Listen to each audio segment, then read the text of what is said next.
Got a quick little repair after I got off work here, and customer came in. She's like, "Oh, my bumper's falling off," and I was like, "I can do a little repair for you. $30, I'll do it for Are you." you really So a what I'm gonna body do is, repairman? I'm gonna drill the holes going down, boom, boom, boom, boom, boom, boom. And Shut up, Karen, you cunt, and I do not watch. have a drill bit, but I'm gonna use a screw. And it looks like somebody's trying to screw it in right there. So I'm about to make it look as good as I can. Push it in real good. Screw it in. Let's see what we can do. This is the before. About to see the after. Let's go. Just look at it. Why don't you just look at it? Karen Hawk to a ha hawk to a. Nah, he's a store. He's just a manager.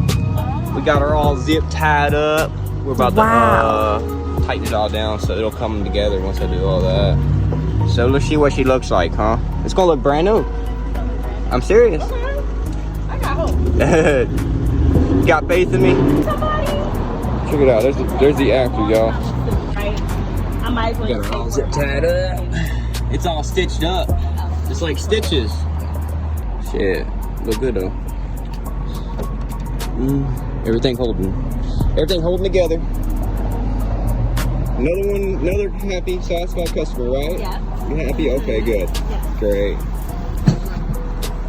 Thanks for watching BCGN.